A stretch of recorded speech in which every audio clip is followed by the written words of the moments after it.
The film Trauma by Hassan Deghani from Iran is inspired by true events and presents a chilling and intense narrative of justice and revenge through the eyes of a survivor of assault. The film portrays a survivor taking matters into her own hands in response to violence. How do you think it handles the theme of justice, and what are your thoughts on how films can explore women's responses to violence without glorifying harmful actions?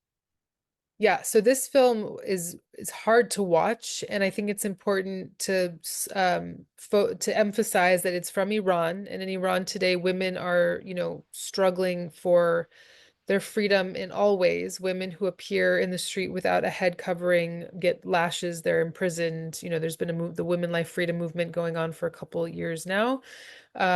Women, it is so bad for women that they, in some cases, would rather die than continue to live under the gender apartheid that they live under. So I really see this film as an Iranian film, right? Because of, I mean, I guess I don't want to give it away, but like the justice that is carried out in the film, the rage, I would also call this film, I mean, I'm sorry to use the term, but this was like revenge porn, right? Like that's what this film, that was the thought that went through my mind. Um, in the context of Iran, it made a lot of sense. And where women have absolutely no agency or ability to fend for themselves or to get justice, you have to take justice into your own hands.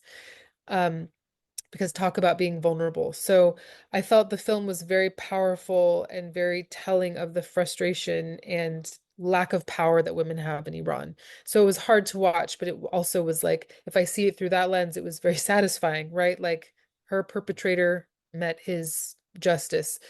What was the second question that you asked me? I don't remember what you said, what the second one was.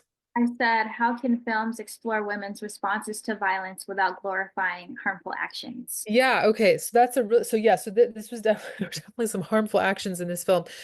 So I think again, so again, not again, but what's important is that when we're talking about violence against women, how much shame that women have for having had violence perpetrated against them as though like it shouldn't have happened to them or, they did something wrong to make it happen.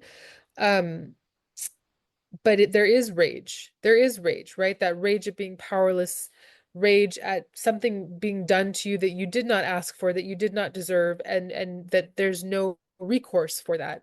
So I can understand why there would be rage, and also like rage is as a way to protect yourself. Like to get to that point of anger, then you can go into like animal mode and fend off an attacker, right? So the rage absolutely has a purpose.